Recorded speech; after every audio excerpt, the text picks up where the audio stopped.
Hello there, and welcome to another one of my reviews for a movie that I've seen lately. I do this quite a bit when it comes to, superhero films, and of course sci-fi films. On occasion, some other big film that's been released. Like I said, I don't do it like constantly or weekly or daily, for instance, because I don't do that sort of thing. Obviously, if you've read the title, you know that I'm talking about Deadpool 2.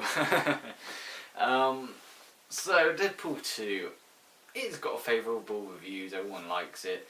However, there are some that think it's not as good as the first one, and then some who say that it is better than the first one. In my opinion, both the first one and this one are sort of on equal terms. I don't hate them, obviously. I think they're brilliant, I think they're funny.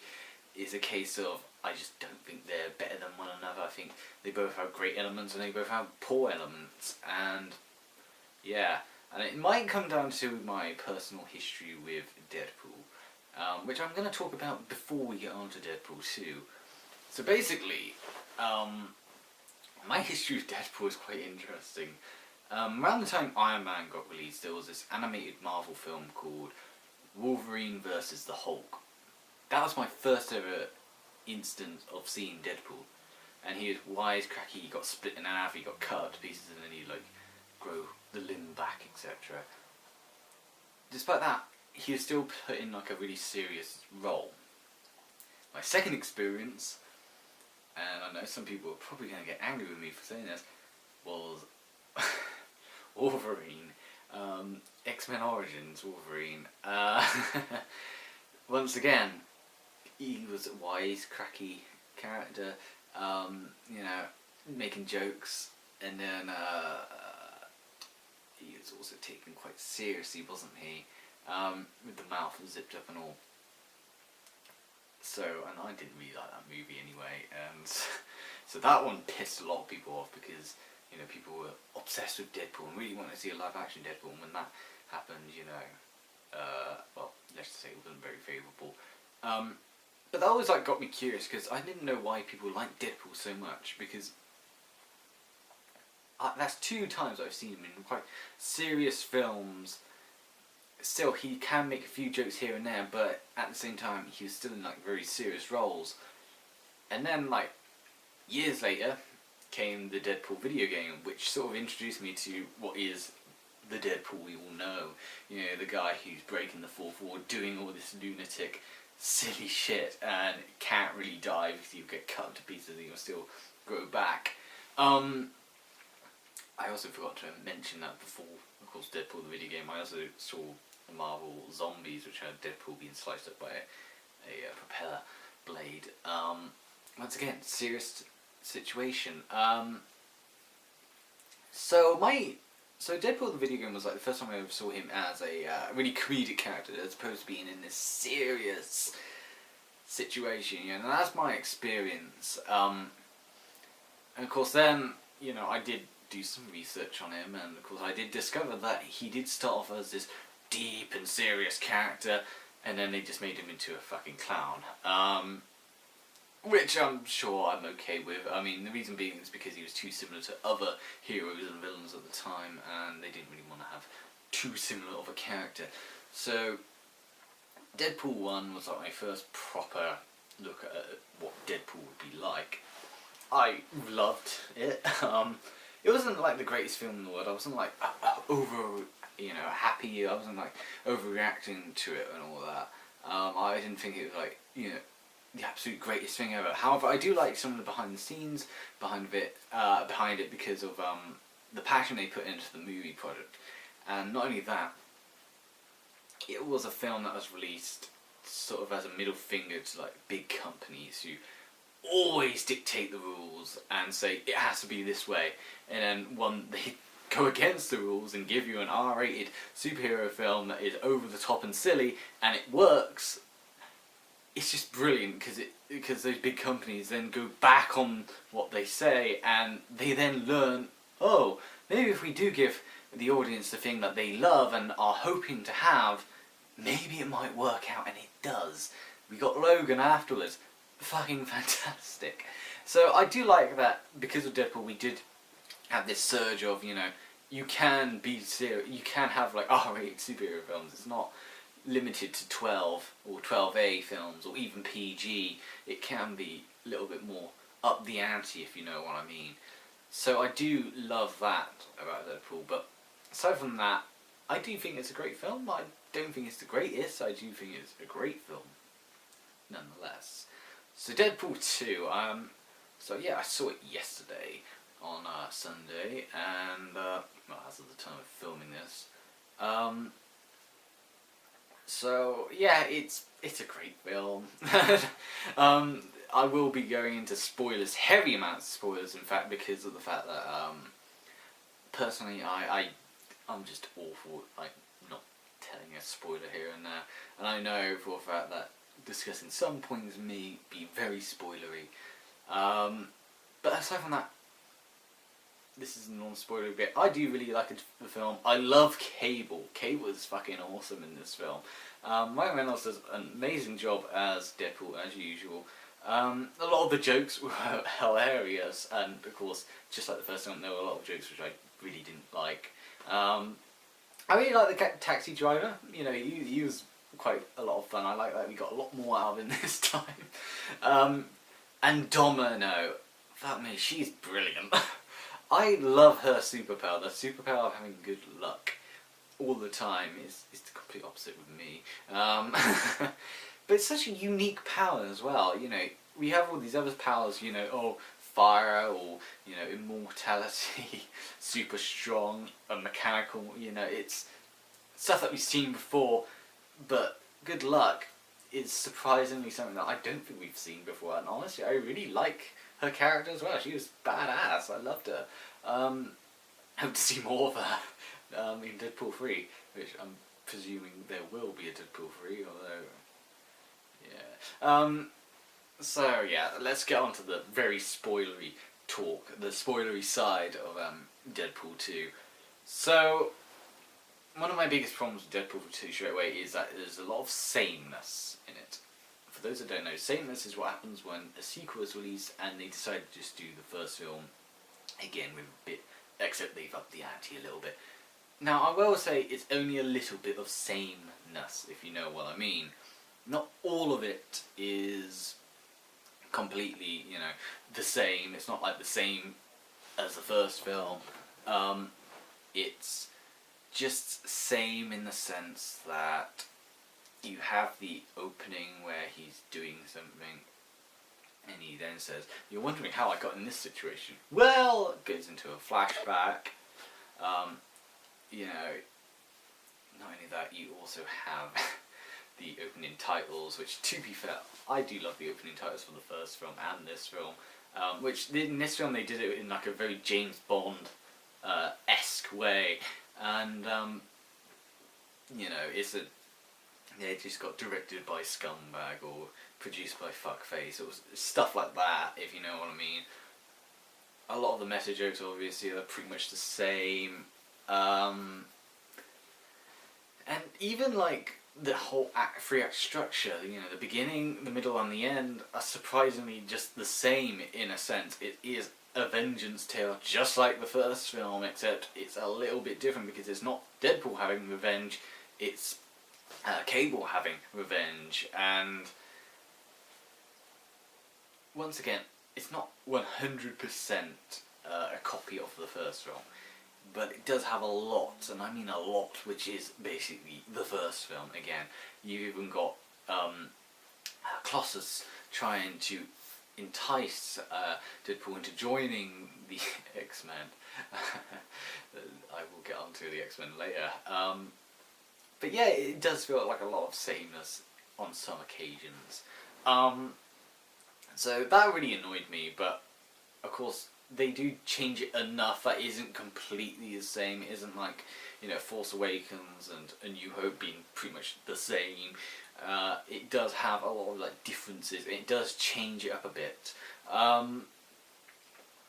Obviously, Deadpool is a lot of fun, and the whole scenario of this film, the whole plot, the summary is essentially Deadpool is pretty much depressed and wants to kill himself, and we flashback and we see that he's going on his world tour where he kills a bunch of criminals in brutal and, you know, gory ways. He then returns to his returns home. He beats up a bunch of criminals, kill a bunch of them. However, he lets the ringleader live because the ringleader runs into a safety room. As a result, Wade goes home because it's his anniversary with his girlfriend, and they say that they want to have a child together, and so it's all happy and dory. And of course, the criminal that survived, he comes in with a few men. They start shooting up the place. All of them get killed except for the one criminal. He fires and kills his girlfriend right then and there, and that really upsets Deadpool, obviously. And he goes after the guy. He kills him by jumping in front of a I believe it was a ambulance or a van of some sort. And of course Deadpool becomes really mopey-dopey and wants to basically kill himself. Colossus goes in, helps Deadpool out, saying that you can join the X-Men. Of course you have to follow these rules. This bit is hilarious. This probably is one of my favourite scenes in the entire movie, at the X-Men mansion, because Deadpool, being, you know, this soppy twat, every time he like kills himself or does something so severe to himself that it will take a longer time for him to you know, regenerate. For example, blowing himself up. Of course, he's going to be scattered all over the place. Just going to check. Yeah. Basically, he goes in sort of this like heavenly sequence. Like he's almost in heaven and he sees his girlfriend. Of course, she says like one bit of line or a little riddle, and of course he's trying to wonder what the hell are you saying, and then he gets dragged back to reality, and same happens. So of course that happens, and of course he's figuring out, you know, this one little riddle that she told him about the heart, and your heart's not in the right place, that's right. And so Colossus is trying to explain the rules to him. He runs away, and he's actually in Xavier's chair. But that's not the brilliant part. The brilliant part is he goes on a rant about how Fox hasn't gotten any of the other X-Men here. Like, where are they? You know, they don't have budgetary issues, surely. And as he's saying this, the camera pans towards Ryan Reynolds as he's yelling at Colossus, and you can see this open door, and you see all the X-Men. The Beast, Jean Grey, Cyclops, Xavier, and they're all just sitting down, and Beast slowly closes his door as he's yelling about where the other X-Men are. That was brilliant. I loved that scene. Of course, Deadpool does join the X-Men, but he's obviously a trainee, and he has a big Wolverine on his shirt. And they're sent out to deal with this situation, which involves this little boy from New Zealand who is in this like sort of weird, I don't know how to describe it. It's this sort of orphanage of mutants where they experiment on the mutants and they torture them because they have mutant powers and they want to force them to be human. And so Deadpool, Negasonic Teenage Warhead, I honestly keep thinking of the bloody Monster Magnus song. Every time her name is mentioned, that song blares out in my brain. So Colossus, Negasonic Teenage Warhead, Deadpool, they all go out and they deal with the boy, and of course as Deadpool, you know, talks the boy out of it, the boy gets a little bit angry. Sometimes he uses his Fire Fists. I think that is actually his name, Fire Fist, or his superhero name. And eventually he talks the boy out of it, and the boy gets clamped around the neck, and they say, we're going to take you to the ice block, or they're going to take you back to the orphanage. And Deadpool, while, you know, talking to the boy in a really soft tone, he notices these like scars, or like almost like a vampire bite on his neck, and he turns around and notices that all these orphanage individuals are wearing white coats, almost like a science lab. And then he then goes on like a rant about being good, and you know, sometimes when you're a hero you need to do the dirty, and he turns around and shoots one of the men in white coats in the head. The other two escape, one of them being the principal. And so they escape, and of course Deadpool then gets the clamp around his neck. This clamp erases all your powers. It basically turns you human as long as it's active and it's on. So Deadpool, of course, is once again suffering from cancer, and of course is slowly dying and is completely weak. That is when you meet Cable. Cable is in the future. His daughter and his wife, in quite a horrific, imagery. You see the incinerated bodies hugging each other, and he picks up the teddy, and he, in a very angry mood, goes into the past. And of course, we know in the trailers who he's trying to kill. It's a little boy, and the reason why is because that little boy is going to basically be the supervillain that's going to kill everyone in the future. He's going to take over the world essentially, and it's a pretty shitty future basically. So Cable goes into the past. He breaks into the prison. Wade and little boy, they escape. Well, Wade then leaves the little boy as he goes on to fight Cable because their powers are back. And the little boy overhears Wade saying that he doesn't give a shit about the kid, as him and Cable, Deadpool I should say, Wade and Cable basically batter each other, and then they go flying out the prison wall. The little boy is heartbroken, but then he decides to befriend the toughest and most dangerous prisoner in the entire maximum security block of the ice block, as it's called. He befriends the big mutant and plans that they're going to, show the world what we're capable of, and we're going to take over, etc. Basically, he's turning evil already. So Wade, as he falls into his death, supposedly, he hits his head and he falls into a frozen river. He gets another vision of Vanessa, and he then realizes that the kid is actually important, and so, you know what, I'm going to save the kid now. But of course he decides to bring about X-Force, which is a group of mutants that are going to take on Cable and save the kid and, be heroes, etc, etc. So X-Force. Everyone, when we were watching the trailers, everyone was obsessed with one particular X-Force member, that being Peter. I'm going to say this right now, if you are watching the spoilery side of things, do not get attached to Peter. Do not get attached to any of them other than Domino. And the reason being is, once again, a brilliant scene. As they're flying overhead, they're going to plan to drop in on parachutes to basically intercept the truck which is carrying all the mutants, because they can't go in that prison anymore, to another prison, as Cable is also tracking down the truck. And so they're going to try and intercept it, they're going to save the kid, and they're going to beat up Cable, and they're going to run to safety. And so one of them, the alien, yes, there is actually an alien in this film, an alien goes into the helicopter blade, splatters everywhere. The Invisible Man, he flies into electrical cables and gets electrocuted to death. And I'm fairly sure, as he's being electrocuted, you can see Brad Pitt's face. That might have been just a small little time gag, but by God. So he gets electrocuted. The guy that plays Pennywise in 2017's It, he has acid spit, and he flies into a wood chipper. Ironically, Peter lands safely. However, he goes to save the guy who's got acid spit, and as he's being shredded in the wood chipper, he spits out or vomits, and it goes all over Peter, and Peter basically melts away. And then there's the big black guy.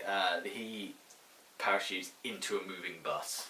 So all of them die except for Domino, who obviously is the lucky one, and she survives. She gets control of the truck. Of course, Cable is also following suit. He goes inside the truck. He tries killing the kid.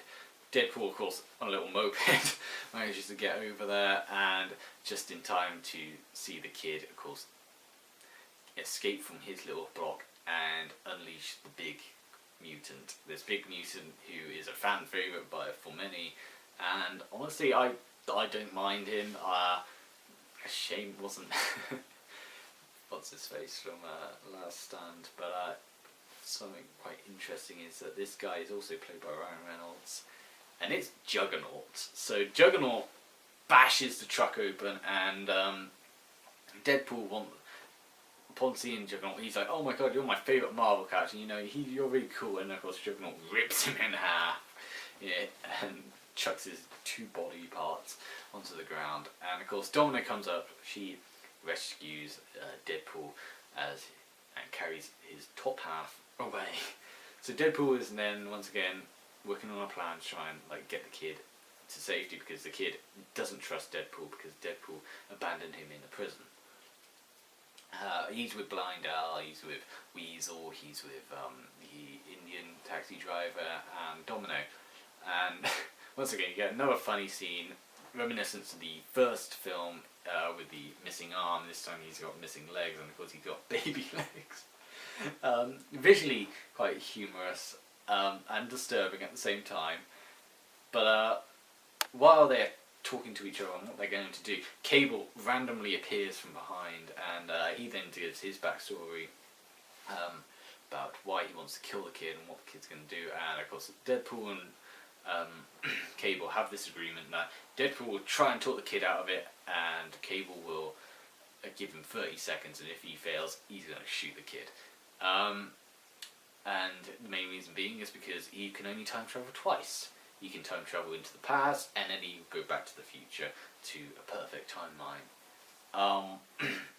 So that is essentially what builds up to the final battle, because the kid really wants to kill the principal. As soon as he kills the principal, he'll get a bloodlust, and then he basically becomes a supervillain. As he does so, he tracks down the principal. He's trying to kill him. He corners him at one point. Of course, Deadpool and the gang arrive. They, of course, beforehand do try to get the attention of Colossus, teenage nigger. Oh fucking hell! Nigger teenage warhead. No, I can't believe we got a name. Her monster magnet girl. They try getting her, and of course her girlfriend, who, by the way, is one of the most pointless characters in the entire film. It's this Asian girl who actually appeared in Wolverine, not Wolverine Origins. But it's this Asian girl, and of course Deadpool and her get along. They go hi and hi, you know. By the way, she is one of the most pointless characters in the entire film. If you think X-Force is pointless, she is even worse, because she just sits there and just goes hello to Deadpool, and that's about it. And what's worse is, she only does one thing in this entire film. At least X-Force did something. She did nothing, and because this is her one moment to shine, because Colossus and the Teenage Warhead, and I'm trying to remember her name, the Asian girl who's the girlfriend of Teenage Warhead, they arrive later, and of course they take on Juggernaut. And the one thing she ever does in this entire film, that Asian girlfriend, is wrap around, use her electric whip around Juggernaut's legs. That is all she does in this entire film. Honestly, if you wrote her out the film, you probably wouldn't miss much. But yeah, basically Colossus, he plays dirty like Deadpool does, and they shove an electric rod up Juggernaut's ass and essentially push him into a swimming pool. Meanwhile, the kid is cornering the principal. He's about to kill him, but luckily Deadpool arrives with what's his face. I am awful when it Cable. Yeah, Cable. I'm awful when it comes to remembering names. I've said that in pretty much every one of my videos, and it's no different here. Cable and Deadpool arrive. They come up with this. They of course came with the agreement. He tries to soothe the boy, but Cable, he fires and he misses some of the bullets, and he's only got one bullet left, and so he wants to use that one bullet on the kid once and for all.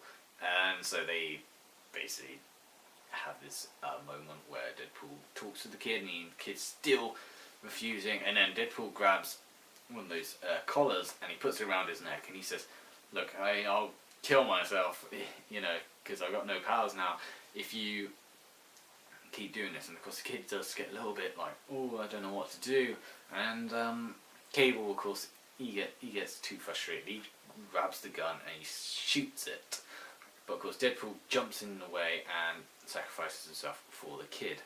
And of course the kid, noticing that he sacrificed himself, of course it sort of upsets the kid, and of course he then turns back to good, essentially. Of course Deadpool has this very, very, very long death scene of him. Mind you, it's mostly him making up jokes and like struggling to die. He then closes his eyes and then he wakes up again. That sort of joke, which has been done to death, by the way. Yeah, he refuses to die. He then comes back and then he dies again. Then he comes back and then he dies again. This time he dies for good. He meets Vanessa, and Vanessa says to him, they love each other, of course, they want to be with each other forever. But then she says, "It's not your time yet. We will be reunited again someday." And of course he says, "What?" He cuts to the other characters who are mourning Deadpool's death. You got Cable, who is using his time traveling device, and he decides to use it for the one occasion, and this one occasion is to go back and save Deadpool. He pats Deadpool on the right here near his chest, basically, to basically put like a plate there to prevent, this little token. That's right. It's the token for the arcade machine that he used when he was dating Vanessa for the first time in Deadpool 1, and he puts it there. So he does get shot a second time during this timeline, he survives because the bullet hits the token and doesn't kill him.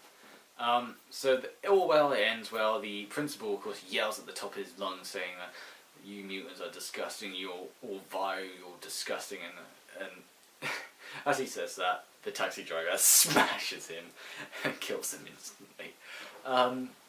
So, yeah, Deadpool learns the value of family, and everything's happy and all that.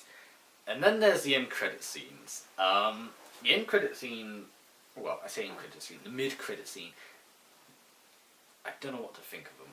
Now, something that I absolutely love about Deadpool 2 is that it has a lot of emotion to it. Yes, it's a comedy film for the most part, but it can get emotional sometimes. The death of his girlfriend is tragic, and the way he deals with it is even more tragic. And so when he sees it in heaven, and let's say heaven, it's really nice, it's really touching, it really does tug at you. But the end credit scene sort of screws that up a bit, as well as create continuity errors. Basically, in the mid-credit scene, albeit these are funny scenes, Nega Teenage Sonic Warhead, she's working on the time-traveling device and she fixes it. And of course, Deadpool gets the time-traveling device, and she then realizes, "Oh shit, what have we done?" And Deadpool, of course, goes back in time. He saves Vanessa this time. He throws the cleaver into the man's head and the bullet misses. It's a bullseye. And then you have, he goes back into time, and these are the funny sequences. He then kills himself, or should I say the X-Men Origins version of him, fires it into the head, and he waves at Wolverine, they're using old clips, obviously. Wolverine's like, huh? And he then goes off and kills Ryan Reynolds, because Ryan Reynolds picks up a script for Green Lantern, and he says, "This could be my breakthrough," and then bang, you see blood splatter the script as Ryan Reynolds drops dead, and Deadpool moves out of the way. But that first clip when he saves his girlfriend, this is where the problems start. If he did that, then... So get this, I've been talking for the past 20 odd minutes, And as I was talking for the past 20 odd minutes, it turns out it stopped recording. Once again, I'm gonna have to like keep checking by doing that. Thankfully I know where I was, at least I think I do. So I was talking about the mid-credit scene, and I really hate repeating myself. That is the one pet peeve I have, which truly fucking pisses me off, is repeating myself. So mid-credit scene rolls up and he saves his girlfriend. My problem with this is, firstly, it kind of ruins any emotional attachment you have for the film. Secondly, it creates a major, and I mean a major, continuity problem. If he goes back, get this, if he goes back, he's going back to the past to, you know, stop his girlfriend being killed. But by doing so, he also prevents him from going to the X-Men, meeting the kid, doing all these things that would lead up to, you know, because of his girlfriend's death. You know, basically it ruins the whole film in a sense. You know, the whole story. I'm about to sneeze. Yeah, it really does ruin the film in a sense, this mid-credit scene. It's funny, but it ruins the film in a sense. My other problem was, obviously, Negatino Sonic Warhead's girlfriend, whose only purpose is to say hi to Wade as Negatonic Teenage Warhead rolls her eyes. Speaking of which, she's also very fucking useless. Basically, the lesbian couple, they're useless in this film. They really have no purpose other than to be there. Negatino Sonic Warhead is there because she was in the first round. Her girlfriend's there because why the fuck not? Other than that, they really do not serve any point to the film. In the battle sequence, they did nothing. It was mainly Colossus who did most of the work. Colossus and Deadpool, should I say. So yeah, they never really had a purpose, in my opinion. It's a shame, because all the other characters, as I mentioned, Colossus is great. Cable is fucking fantastic. He really is such an emotionally invested character, as well as a funny one. Deadpool is also hilarious. Even the kid is alright for the most part. I mean, he was annoying and got gradings at times, but then again, I think that was part of his character. Juggernaut was a surprise, and honestly, I did like him. Yeah, even like the X-Force, for the brief moment they were in, you got a lot out of them. You know, obviously, particularly Domino. And of course, you got a lot out of them. You knew like what they would like, and then of course they all get killed. But then again, you didn't need to have much investment in the X-Force. They were going to get killed anyway. In terms of meta jokes, then again, just like the first one, there's a lot of them. I don't necessarily like meta jokes in general, but of course, in terms of Deadpool, I'll let it pass, in a sense. I'm not making this fucking capture bloody, you know, turn off without me knowing. It's like, it happens at random points as well. Midway through a speech, midway through a talk, it's so annoying. Hopefully it won't, because I do not want to repeat myself again. I should probably stop delaying myself. But yeah, as I mentioned, those are some flaws right there. There's also some editing issues, I thought. Because at one point, Cable interrogates Weasel, and it almost feels like it just happened. There was no like smooth, it wasn't really smooth, it just happened, scene here, that's it. You know, and it sort of popped out of nowhere.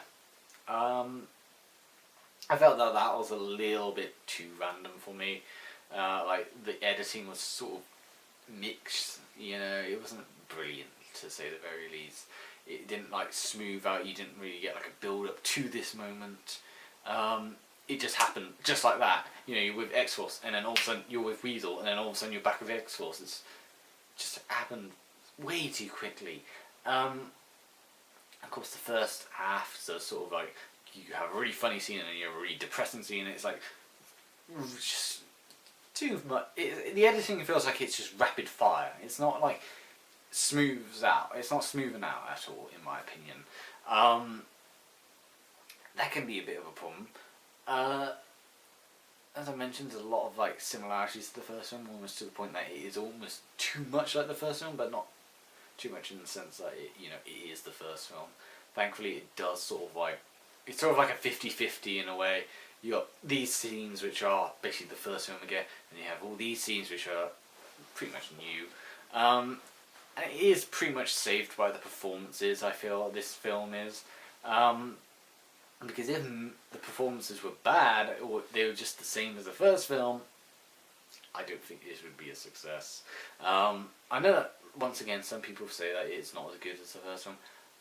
I, once again, say that they're on equal terms, personally. I don't hate either film. I love them both. But I don't obsess over them. I don't think they're brilliant. As a whole, this is a great film. I'd give it a 7 out of 10. Same with the first one, 7 out of 10 film for me.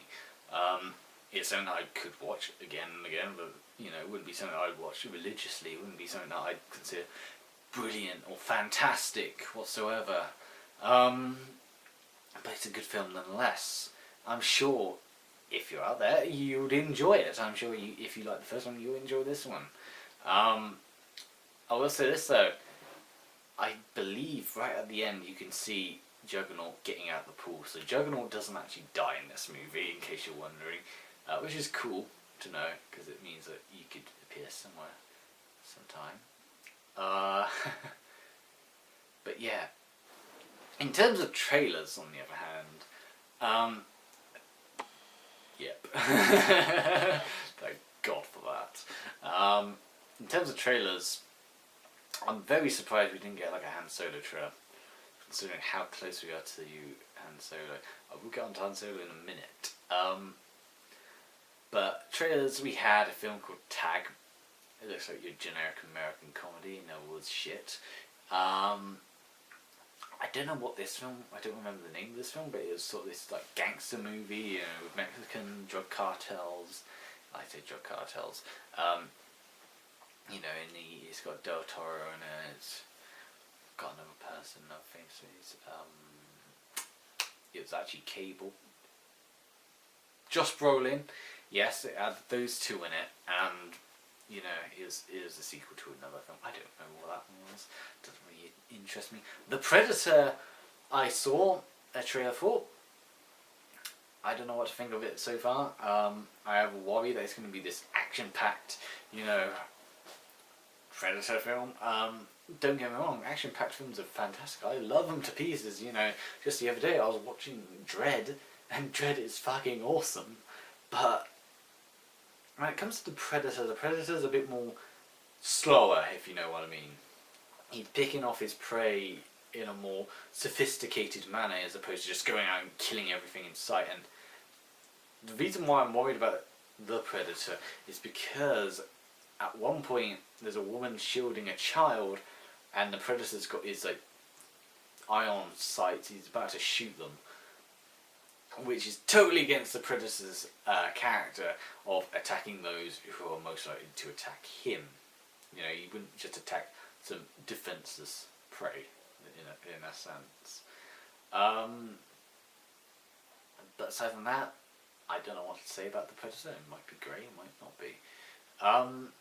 Now, despite the fact that we didn't actually get a solo trailer, we did get a Jurassic World trailer. The thing about Jurassic Park series in general for me is that I don't really care about the series. I've never cared about it for the first film, second film, or third, or Jurassic World.